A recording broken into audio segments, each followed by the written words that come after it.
네, 안녕하세요. 모두사인 브랜드 커뮤니케이션 팀 이찬미입니다. 오늘 웨비나를 통해 여러분께 인사드리게 되어 반갑습니다.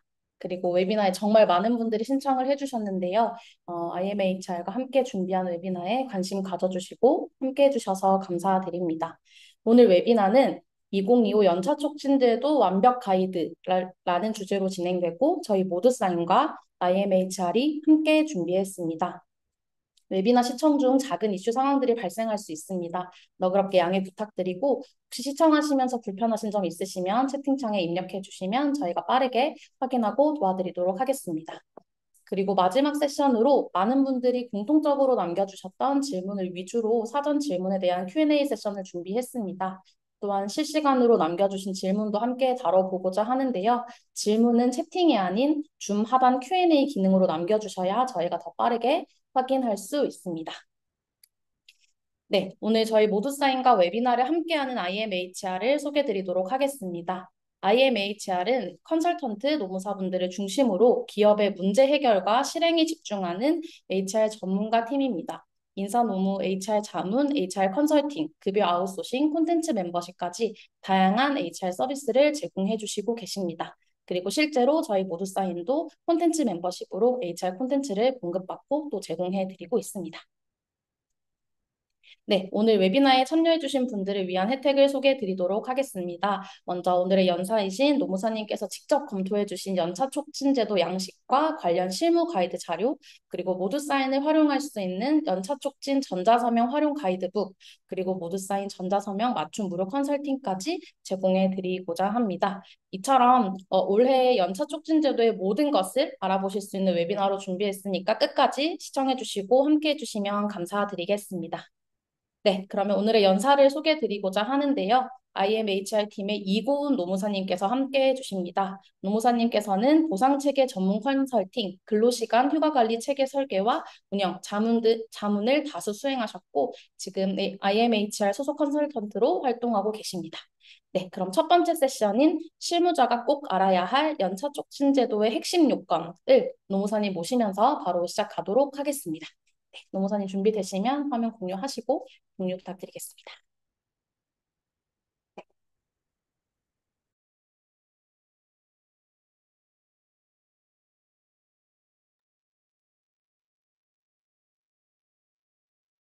네, 안녕하세요. IMHR 국민노무사 이고은입니다.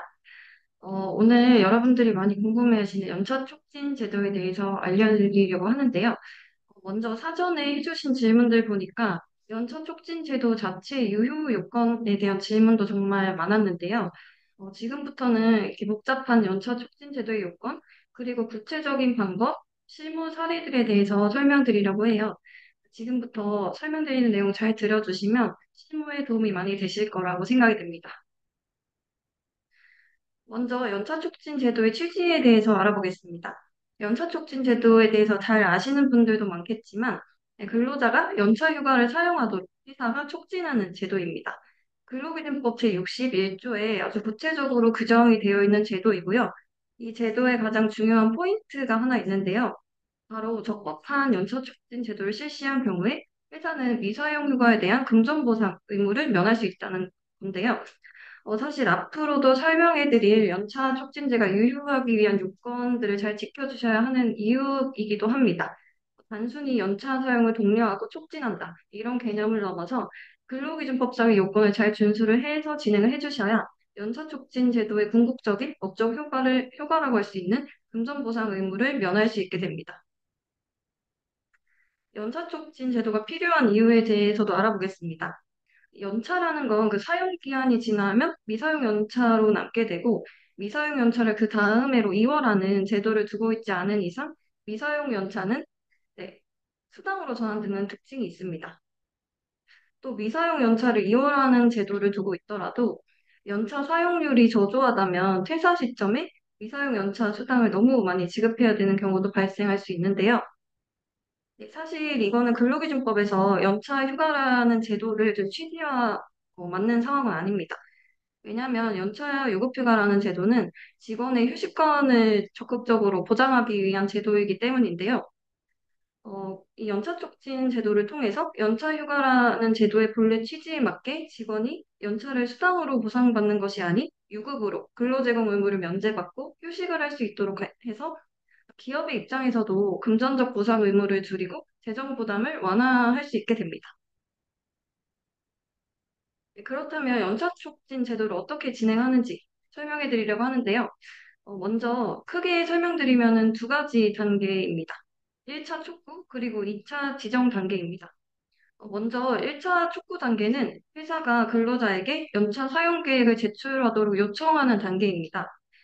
그런데 회사가 1차 촉구를 하고 10일 이내에 직원이 사용 계획을 제출하지 않은 경우에 회사는 2차 지정 단계를 진행합니다. 여기서 회사가 직접 근로자의 연차 사용 시기를 지정해서 근로자에게 통보를 하게 되는데요. 네, 여기서 중요한 건 모든 단계에서 서면 또는 전자문서로 개별적으로 통보를 해주시는 건데요. 이게 왜 중요하냐면 연차촉진 제도가 근로기준법에 규정된 제도라고 설명을 드렸었죠. 근로기준법에 있는 연차촉진 제도 규정, 법 조문상 촉진을 서면으로 그리고 근로자별로 하라고 법 조문에 되어 있어요. 그리고 개별 통보, 그리고 서면 통지가 필수입니다. 뒤에서도 자세히 설명드리겠지만 이 서면은 전자문서로도 물론 법적으로 가능합니다. 사전 Q&A에서 2차 촉진을 반드시 해야 되는지 이런 질문을 하신 분들이 계신데요. 회사가 1차 촉진을 했는데 직원이 연차 사용 계획 제출을 기한 내에 전혀 하지 않거나 그리고 기한 후에 제출을 하거나 또는 기한 내에 하더라도 전부가 아닌 일부만 제출을 해서 나머지 연차에 대해서도 회사가 촉진을 하고 싶은 경우 이런 경우에만 2차 촉진을 진행하면 되고 또 1차 촉진 당시에 그래서 직원이 기한 내에 자녀 연차에 대한 사용 계획을 모두 작성해서 회사에 제출하고 실제로도 그 계획에 따라 휴가를 가지고 있다라고 했을 때 2차 촉진이 필수적인 것은 아닙니다. 이번에는 연차 촉진 제도의 유효 요건에 대해서 알아보겠습니다. 네, 법 조문은 상당히 복잡하게 되어 있지만 제가 세 가지로 요건을 정리를 해봤습니다. 시기, 형식, 그리고 발생 효과인데요. 먼저 시기부터 보겠습니다. 네, 연차 촉진에서 가장 복잡하고 또 중요한 요건이라고 할 수 있는데요. 정해진 시기에 촉진을 진행을 해주시는 거예요. 촉진이 앞서 두 단계라고 설명을 드렸었는데, 시기가 좀 더 중요한 단계는 1차 촉진 단계입니다. 먼저 1차 촉진 시기부터 보겠습니다. 다시 한번 설명을 드리자면 1차 촉진은 회사가 근로자에게 잔여 연차 일수를 알려주면서 연차 사용 계획서를 제출하도록 촉구하는 절차입니다. 연차는 먼저 종류가 두 가지로 나눌 수 있겠는데요. 1년 이상 근로자에게 기본적으로 발생하는 연차가 있고요. 그리고 여러분들이 흔히 알고 계신 네, 이 1년 이상 연차 같은 경우는 15개. 그리고 근속 기간에 따라 플러스 되는 그 연차를 의미합니다. 그리고 1년 미만 근로자에게 발생하는 연차는 1개월 개근할 때마다 한 개씩 발생하는 월차 개념의 연차를 의미하는데요. 이 두 가지 종류의 연차에 대해서 모두 촉진이 가능하고요.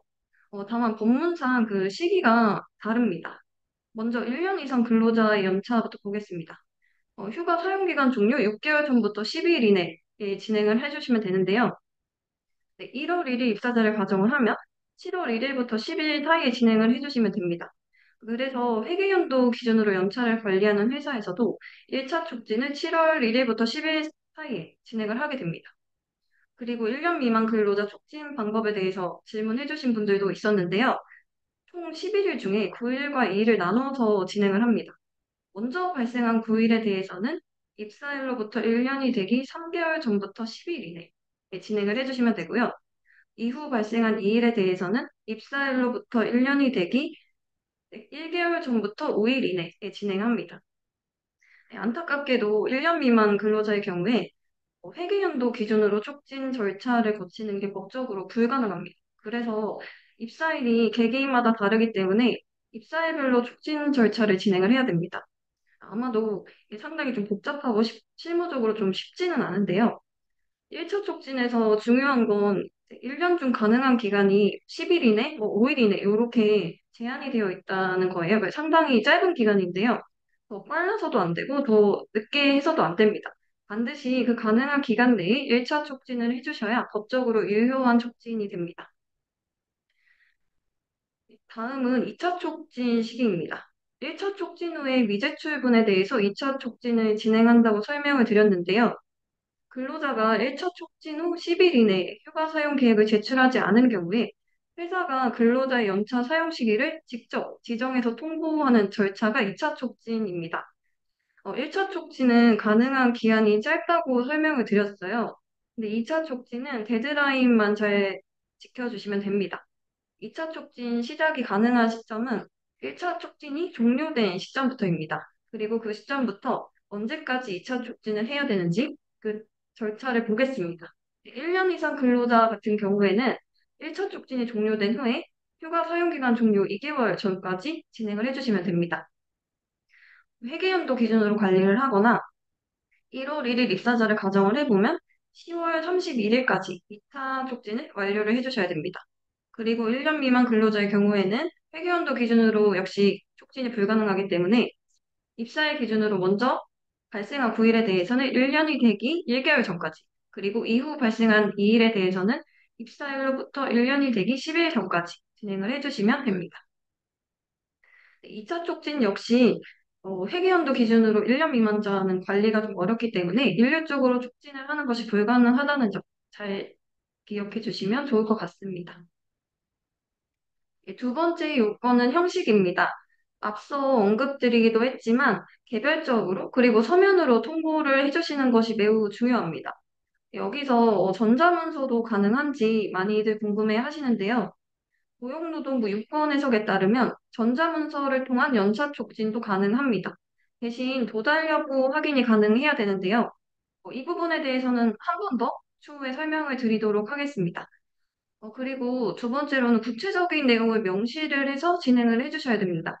단순히 뭐 연차를 사용해 주세요, 사용 계획을 제출해 주세요, 이런 방식이 아니고요. 근로자에게 개별적으로 미사용 연차가 현 시점에서 몇 개 남아 있는지, 그리고 제출 기한을 정확히 알려주셔야 되고요.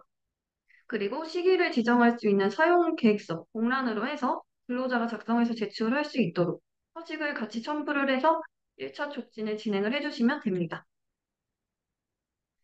마지막으로는 효과 발생 요건입니다. 사실 아까 앞서 설명드렸던 시기나 형식만 잘 지켜주셔도 다 하시긴 한 거예요. 근데 실무를 하다 보면 예상치 못한 상황들이 좀 발생하게 되는데요. 제가 첫 시작 부분에서 연차 촉진 제도가 유효하면 수당 면제 효과가 발생한다고 설명을 드렸었죠. 근데 연차 촉진을 하긴 했는데 기록이 없다면 어떻게 될까요?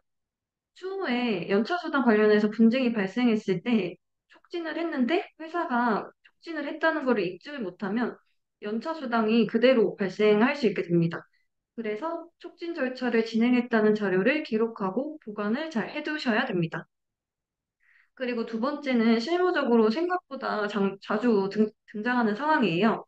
촉진 절차를 진행을 하게 되면 근로자가 완전히 자발적으로 휴가 사용에 대한 필요성을 느끼고 사용 계획을 제출하거나 뭐 이런 상황이 아니기 때문에 지정된 휴가일에 출근해 버리는 경우가 생각보다 많습니다. 이런 경우에 회사가 퇴근 조치를 하지 않고 또 설상가상으로 업무 지시까지 해버린 상황이 있을 수 있어요.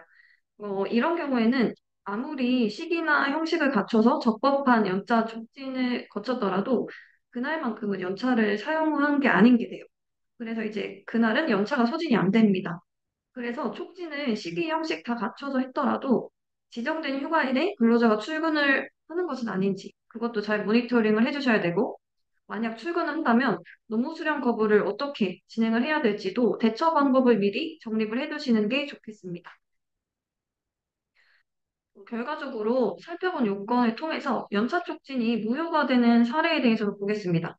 먼저 시기 요건을 준수하지 않고 연초에 한꺼번에 한 경우예요. 이런 경우에는 근로기준법에 따른 적법한 연차 촉진이 아니게 되고요. 그래서 수당 면제 효과가 발생하지 않습니다.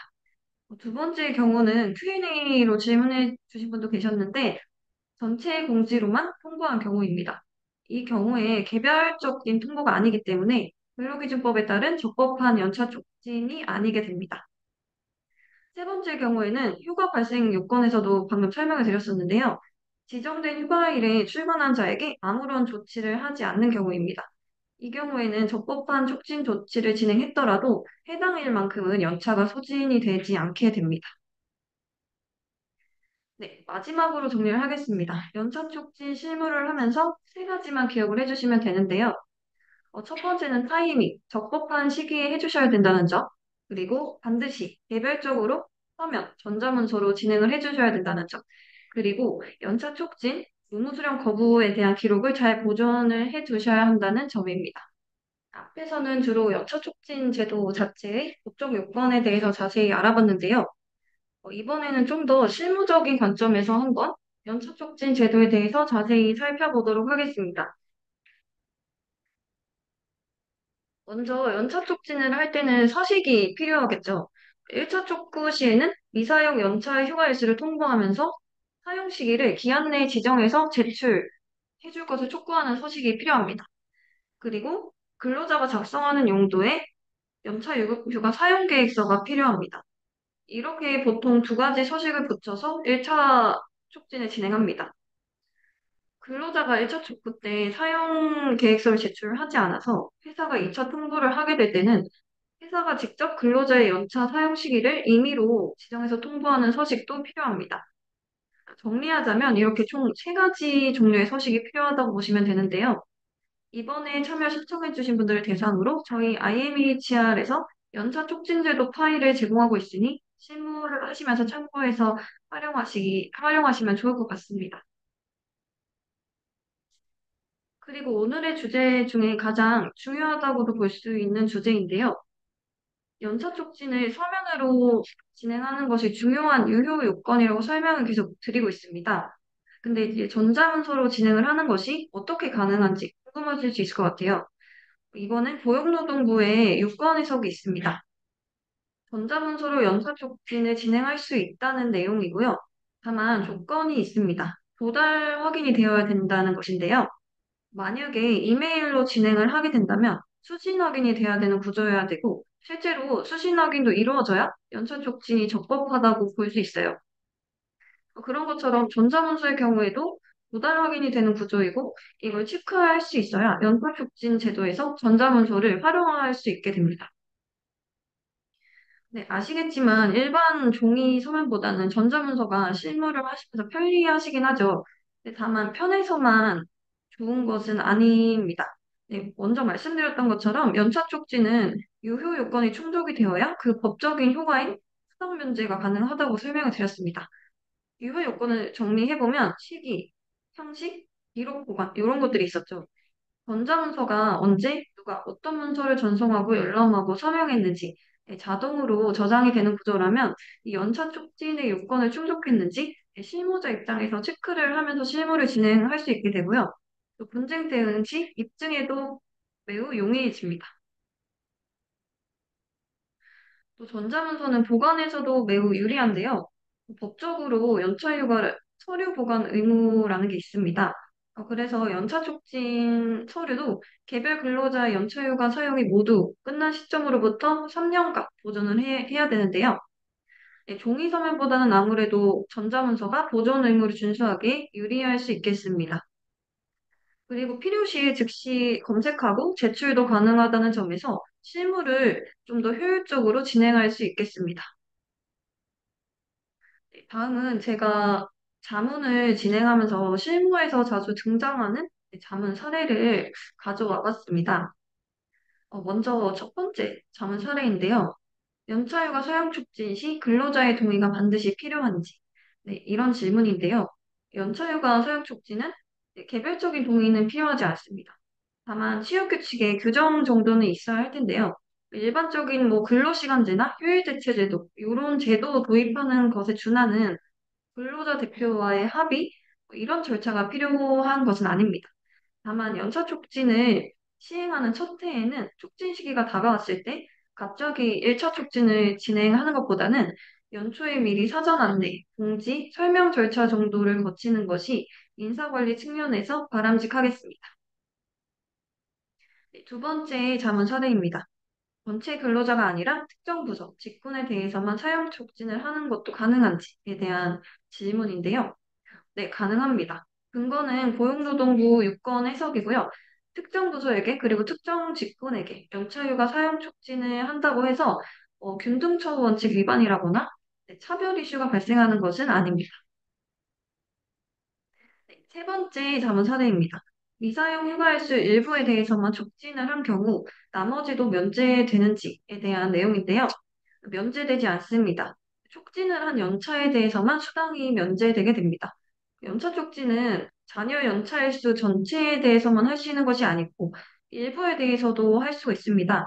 이런 경우에 촉진을 적법하게 진행한 그 일부 연차 일수에 대해서만 미사용 수당 지급 의무가 면제되고 나머지 일수는 근로자가 사용하지 않았을 때 수당으로 지급을 해주셔야 됩니다.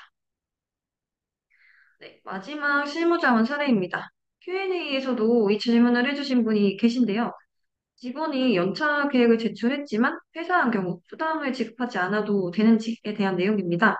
어, 수당을 지급해 주셔야 됩니다. 예, 연차 촉진을 하더라도 결국에는 사용 계획을 근로자가 지정하든 사용자가 지정하든 그 지정된 계획에 따라 실제로 휴가 사용을 해주셔야 수당 지급 의무가 면제되는 건데 적법한 연차 촉진 절차를 거쳤더라도 실제 연차 사용 전에 회사한 경우에는 그 미사용 연차에 대해 수당으로 지급을 해주셔야 됩니다. 네, 방금 설명드렸던 네 가지 자문 사례 외에도 연차 촉진에 대해서 여러분들이 자주 묻는 질문에 대한 답변을 정리해서 IMHR에서 제작한 가이드북을 여러분들께 제공해드립니다. 총 15가지의 자문 사례를 담았고요. 대부분의 질문은 해당 사례에 대해서 해결이 되실 거라고 생각이 됩니다. 네, 실무를 하면서 많은 도움이 되셨으면 좋겠습니다. 네. 먼저 노무사님 먼저 좀 너무 좋은 인사이트 감사드리고요. 저도 새롭게 근로자로서 배워가는 게 많은 것 같습니다. 아까 잠깐 짚어주셨던 그 연차 촉진 전자 문서 부분 좀 접목해서 저희 모두 사인 소개해드리고 어떻게 연차 촉진 업무에 적용해서 효용을 좀 보실 수 있을지 좀 알아보겠습니다.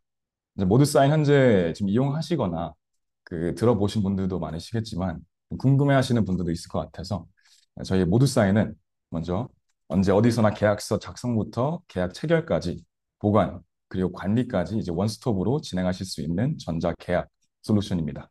저희는 별도 구축이나 유지보수 없이 이용하실 수 있는 클라우드 기반의 SaaS 서비스를 제공하고 있는데요. 네, 최근에는 연동형 그리고 온프레미스라고 불리는 구축형도 같이 출시해서 서비스를 하고 있습니다. 네, 저희 고객분은 스타트업뿐만 아니라 이제 중견 대기업, 공공기관까지 전방위적으로 사업군에서 이용하시고 있고요. 감사하게도 HR 부분에서 좀 많이 특히나 사용해주고 계신데 이 외에도 좀 체결이 필요한 문서 업무가 있는 부서라면 모두가 사용하실 수 있는 서비스입니다. 그래서 저희는 지금 보시는 것처럼 전자업계에서 전자서명업계에서 압도적으로 점유율 1위를 좀 가져가고 있고요. 현재까지 기업이랑 기관을 포함해서 32만, 89만, 890만 누적 이용자, 그리고 4천만을 상회하는 문서를 기록하면서 성장하고 있습니다. 자, 바로 한번 좀 보겠습니다. 저희 연차 촉진 모드 사인과 함께 했을 때 비포 앤 애프터라고 보시면 되겠습니다. 첫 번째는 업무 구조인데요. 도입 전에는 인쇄, 배부, 취합하고 이제 문서 처리하는 과정에서 이제 전체가 오프라인으로 이루어지다 보니까 시간, 인력, 비용이 좀 과도하게 투입되는 구조였습니다. 하지만 도입 후에는 문서 작성부터 발송, 이제 회신까지 모든 절차가 비대면으로 이루어지면서 클릭 몇 번으로 수백 건까지 처리할 수 있어서 시간, 비용이 좀 절감 가능해졌습니다. 다음은 이제 문서 관리의 측면인데요.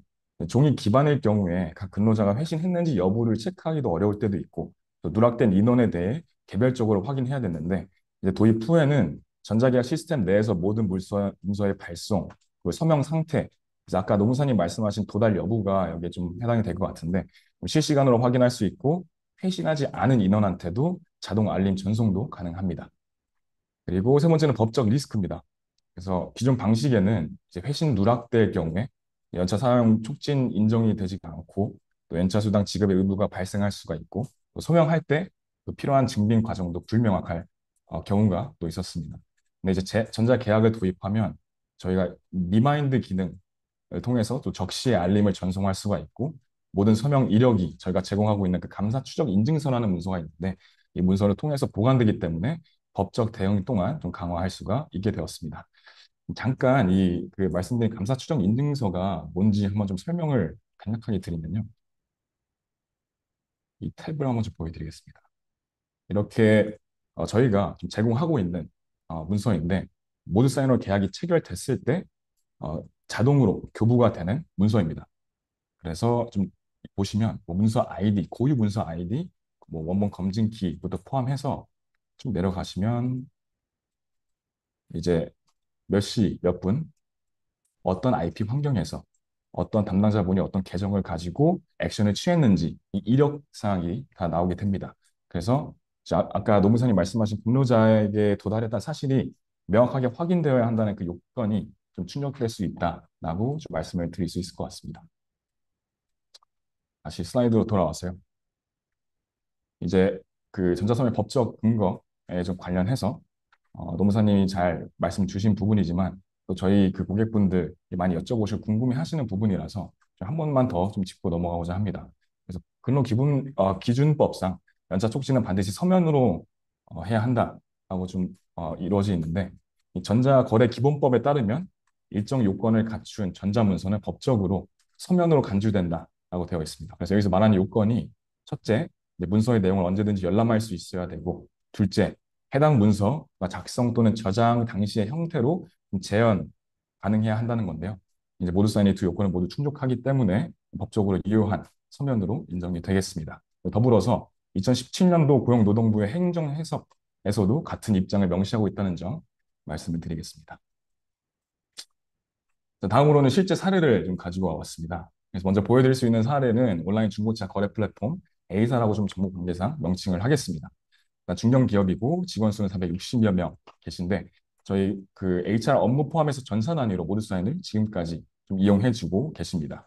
그래서 이전에는 수기로 문서를 좀 배포하고 수합하는 방식이었다면 모두 사인을 도입한 후에 대량 전송, 뭐 엑셀 파일 업로드 방식으로 좀 전환해서 한 번에 전 직원한테 서명을 요청을 진행한 바 있고요. 실시간으로 서명 진행 현황을 파악하고 이제 완료 문서 좀 일괄 관리하시면서 업무 소요 시간 그리고 반복되는 작업을 많이 줄이실 수 있었다고 합니다. 자, 두 번째는 전국 40여 개 F&B 직영점 운영하고 계시는 회사입니다. 중소기업으로 분류가 되긴 하는데 직원 수는 200여 명 가까이 되시고 마찬가지로 HR 계약 그 동의서 전반으로 모두 사인을 이용하시고 계십니다. 여기 같은 경우는 과거에 등기 우편으로 연차 촉진을 전달하고 회수했다고 하시는데요. 모두 사인 도입 후에는 카카오톡 그리고 이메일로 실시간으로 이제 발송하고 실시간으로 그 확인하시면서 회신을 받게 되었다고 합니다. 특히 이제 현장직이나 그리고 고령 근로자분들도 아주 쉽게 확인하실 수가 있어서 이 사용성 측면에서 좀 긍정적인 피드백을 계속 받고 있습니다. 자, 이번에는 실제로 모두 사인을 도입해서 연차 촉진 업무를 운영하실 때 담당자분들이 알아두시면 좋을 기능들을 좀 간단히 짚고 넘어가고자 합니다. 첫 번째는 서명 방식 지정입니다. 모두 사인에서 문서 전달 방식으로 이제 카카오톡, 이메일, 그리고 대면 서명 이렇게 선택이 가능하신데 이 상황에 따라서 가장 적절한 수단을 진행하시면 되겠습니다. 그 다음으로는 이제 대량 전송, 이미 좀 많이 언급한 이 기능인데요. 말 그대로 문서를 한 번에 대량으로 발송하는 겁니다. 이렇게 되면 수작업 반복 업무를 획기적으로 좀 줄이실 수가 있고, 특히 이제 인사팀 연말처럼 로딩이 좀 가중되는 그 시기에 업무 부담을 많이 낮추실 수가 있을 것 같습니다. 그래서 많은 근로자분들한테 일일이 본의 아니는 여자 촉진 제도에도 적합할 것 같고요. 그리고 진행 현황 확인입니다. 대시보드에서 서명 완료 여부, 그리고 미응답자나 지금 현재 응답률 이런 부분을 실시간으로 확인하실 수가 있어서 회신 누락 없이 신속하게 또 대응할 수 있는 게 장점이겠습니다. 네 번째는 리마인더 알림 기능입니다. 서명하지 않은 인원한테는 알림으로 전송을 해서 좀 푸시를 하고 또 일정에 맞춰서 사전에 알림 예약도 가능하기 때문에 관리에 있어서 수고를 많이 덜어줄 수 있을 것 같습니다. 바로 좀 이어서 연동형도 좀 소개해 드리고자 합니다. 모두 사인은 좀 단독으로만 제공되는 게 아니라 지금 담당자분들이 현업에서 쓰고 계시는 다양한 내부 그 협업 시스템이랑 연동해서 더 효율적으로 운영하실 수가 있는데요. 예를 들어서 뭐 슬랙 같은 경우 서명 요청한 문서의 실시간 현안 알림으로 확인 가능하고 좀 더 소통이 원활하게 될 수가 있을 것이고 노션도 노션 데이터베이스에 자동으로 기록하고 관리가 가능하고요. 구글 시트도 계약 데이터를 자동으로 좀 기록하고 맞춤형 대시보드를 구성하고 있습니다. 구글 드라이브도 마찬가지로 체결된 게 자동으로 저장되는 방식으로 좀 효율성 그리고 그 활용 범위를 좀 더 넓힐 수 있다는 말씀드리면서 이렇게 연동형도 같이 소개를 드립니다.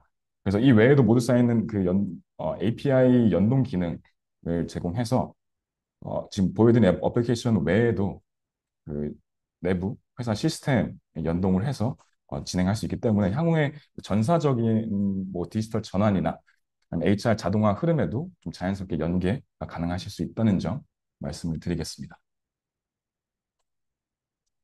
자, 이제 설명해드린 좀 내용들을 바탕으로 정확히 좀 이 프로세스가 어떻게 진행되는 건지 간단한 시연을 좀 보여드리고자 합니다. 그래서 먼저 담당자분 입장에서 서명을 대량 전송으로 보내는 부분이랑 그리고 근로자 입장에서 받아서 서명을 이제 체결하는 그 부분으로 어, 좀 직관적으로 이해하실 수 있도록 같이 한번 좀 보겠습니다.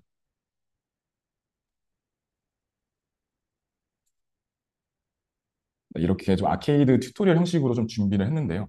같이 한 단계씩 클릭하면서 따라가 보면 좋을 것 같습니다. 자, 제일 먼저 모두 사인 홈페이지 로그인을 하시면은 먼저 마주하시게 될 어드민 페이지입니다. 그래서 왼쪽 탭에 보시면 템플릿 탭이 있는데 여기 좀 대량 전송 같이 많이 보내거나 자주 이용하시는 문서가 있으면 템플릿화 시켜서 필요하실 때마다 끌어다 쓰시면 되는 기능이고요. 여기 이제 대량 전송 시작 눌러보겠습니다. 누르면 바로 이제 두 가지 옵션이 보이는데요. 가장 많이 사용하시는 엑셀로 업로드하고 시작하기를 진행하겠습니다. 설정용 먼저 엑셀 파일을 다운 받으시고 여기에 맞춰서 입력란의 위치 확인하고 기입을 하시면 되겠습니다. 이렇게 좀 보이는데요. 여기 이제 구분자에 좀 맞춰서 입력값들 근로자분들마다 이제 성명이나 아니면 이런 연차 수가 또 다를 테니까 이런 거를 좀 기입해서 로우 데이터가 있으면 복사 붙여넣기 진행하시면 되겠습니다. 자, 완료하고 업로드를 하시면 자, 이제 업로드가 돼서 미리 보기를 통해서 이게 제대로 1대1 매핑이 되었는지 문서 잘 적용이 되었는지 확인을 하실 수가 있습니다. 자, 확인된 거를 이제 보셨다면 다음엔 라벨 설정입니다. 라벨은 말 그대로 이제 분류하는 기능인데요. 지금 보시는 것처럼 25년 연차 촉진 통보서처럼 이렇게 라벨을 만들고 적용해서 이제 앞으로 필터링 하거나 좀 관리하실 때 좀 활용하시면 되겠습니다. 적용 누르고 전송 시작 누르시면 바로 이제 대량 전송이 시작되는 걸 확인하실 수 있는데 몇 가지 좀 주의사항만 확인하시고 전송하시면 되겠습니다. 지금 보시는 것처럼 팝업 보시는 것처럼 전송 수에 따라서 1분에서 60분 정도 소요가 되는 점 확인해 주시면 되겠고요.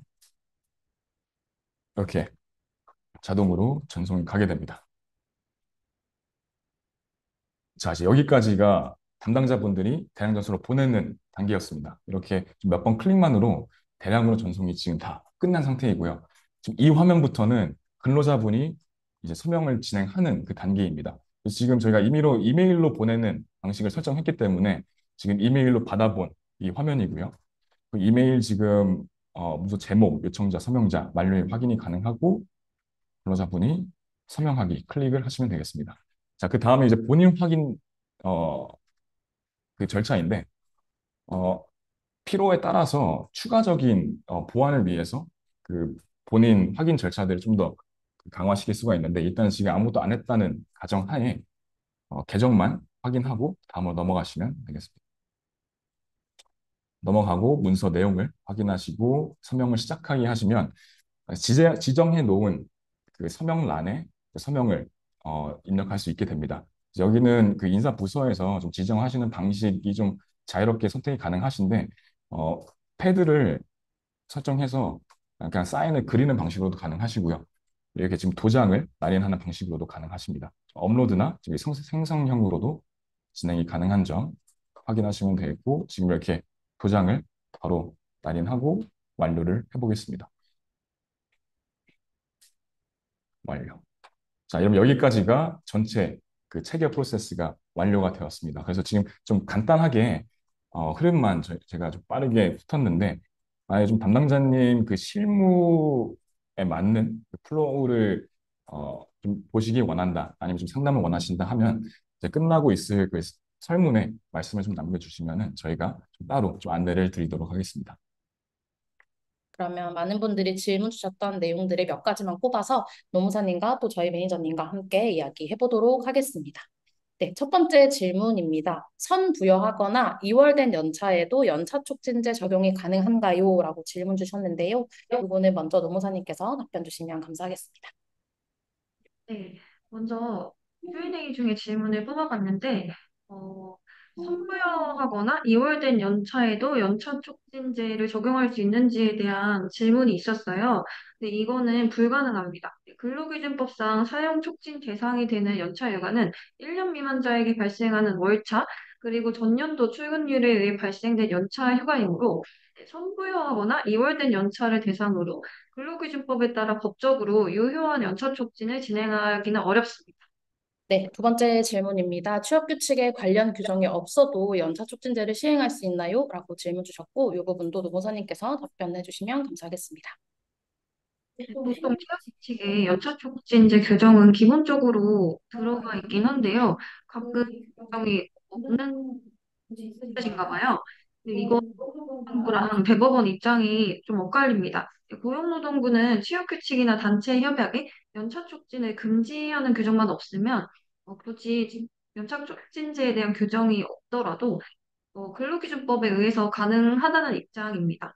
그런데 대법원은 그 이후의 판례에서 취업규칙에 아무런 규정이 없는 경우에는 연차촉진제를 당연히 적용할 수는 없다는 입장을 밝혔습니다. 따라서 취업규칙에 연차촉진에 대한 아무런 규정이 없는 경우에는 먼저 개정 절차를 거치고 연차촉진제를 시행하는 것이 바람직하겠습니다. 외근자, 재택근무자에게 노무 수령 거부를 어떻게 진행해야 유효한가요?에 많이 질문 주셨고요. 이 부분 제가 마이크 끄고 다시 노무사님께서 답변 주시면 감사하겠습니다. 네, 다시 설명을 드릴게요. 외근자, 재택근무자에게 노무수령 거부를 어떻게 진행해야 되는지에 대해서는 일반적인 노무수령 거부 절차와 크게 다를 게 없어서 틀어서 설명을 드리겠습니다.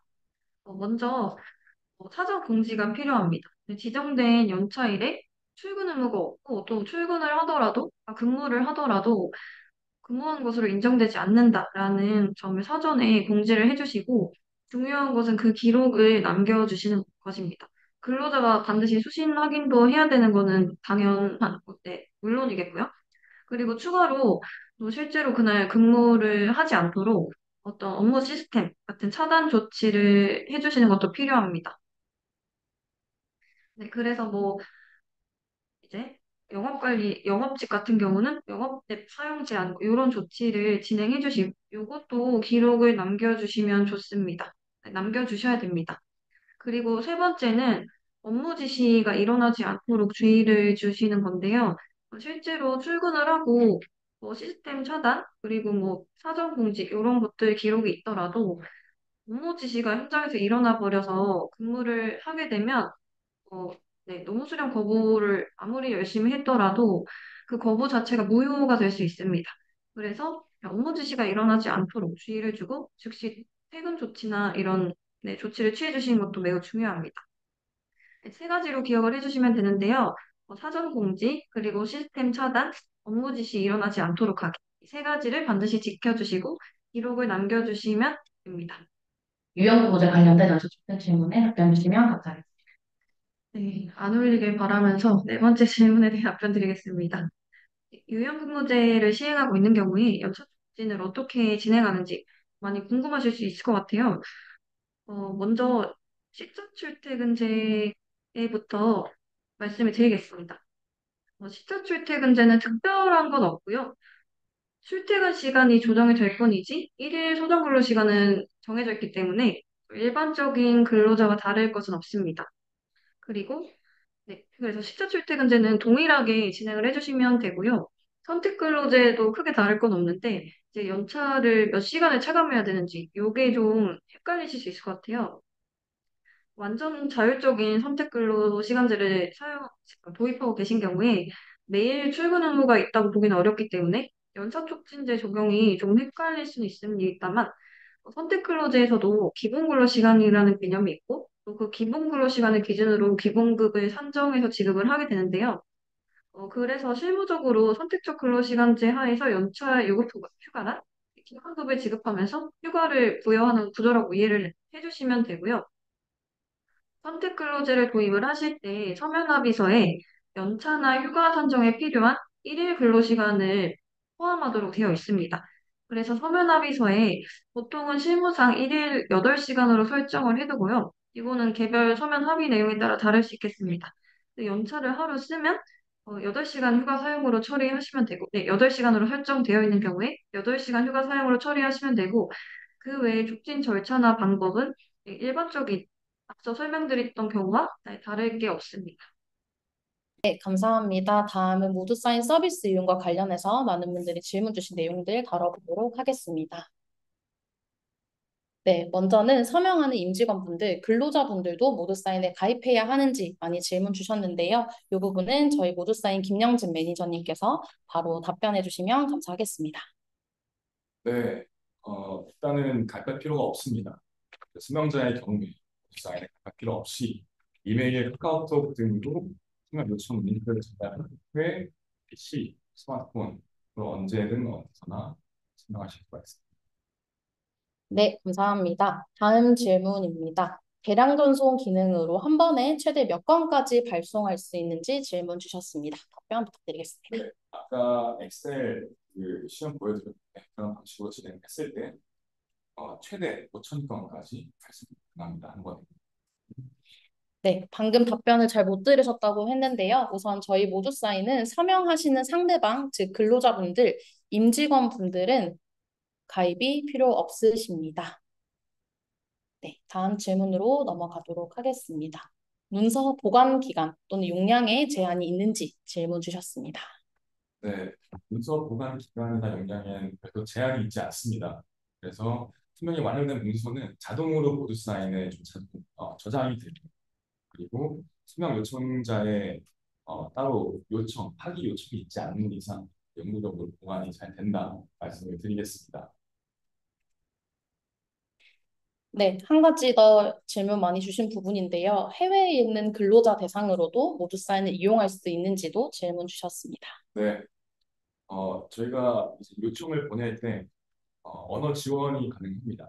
보낼 때 설정하실 수가 있는데 영어, 중국어, 일본어, 베트남어 이렇게 지원을 하고 있습니다. 현재. 그래서 어, 보냈을 때 그 보시는 사용자 입장에서 UIUX가 지원이 되는 점 말씀을 드리고요. 근데 이제 한 가지 해외 계약의 경우에는 국가별 전자 계약 법적 효력이 좀 있습니다. 이 부분을 좀 체크를 하시는 거를 권장을 드리겠습니다.